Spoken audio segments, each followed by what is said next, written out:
Hello guys, welcome to my channel. This is me বৃষ্টি ইসলাম। আজকে আমি সুজি হালুয়া রান্না করবো, তাই আমি প্রথমে কড়াইতে একটু ঘি দিয়ে তার নাড়ুটা ভালো করে ভেজে এটার মধ্যে সুজি দিয়ে নিচ্ছি। আর সুজিটাকে গাইস ভালো করে ভেজে নিতে হবে।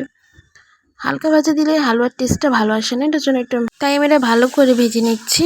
আর এটা আমার ভাজা হয়েও গেছে, দেখো গাইস ভালো করে আমি ভেজে নিয়েছি। কিন্তু এখন আমি এটার মধ্যে গরম পানি দেবো। আর গরম পানিটা আমি আগে থেকেই করে রেখেছিলাম, জাস্ট এখন হালুয়ার মধ্যে দিয়ে দিচ্ছি। এখন ভালো করে এটা নাড়াচাড়া দিতে হবে, নাহলে এটা কিন্তু দলা পেকে যাবে। ভালো করে নাড়াচাড়া দিতে হবে। হালুয়ার মধ্যে মেন জিনিস হলো হালুয়াটাকে নাড়াচাড়া দিতে হবে, নাহলে হালুয়াটা দলা পেকে যায়। আর এটার মধ্যে আমি পরিমাণ অনুযায়ী চিনি দিয়েছি গাইস। হালুয়ার মধ্যে চিনিটা ইম্পর্টেন্ট।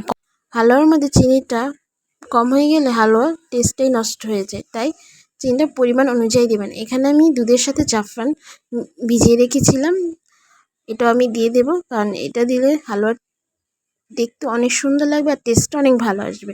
দেখুন আমার হালুয়া কিন্তু অলমোস্ট হয়ে গেছে, ঘন হয়ে আসছে কিন্তু। আর হালুয়াটা আমি একটু পাতলা অবস্থায় নামাবো, কারণ এটা যখন ঠান্ডা হয়ে যাবে তখন এটা অনেক টাইট হয়ে যাবে, তাই আমি একটু পাতলা অবস্থায় এটা নামিয়ে নিয়েছি। ভিডিওটা ভালো লাগলে সাবস্ক্রাইব করতে ভুলবেন না কিন্তু।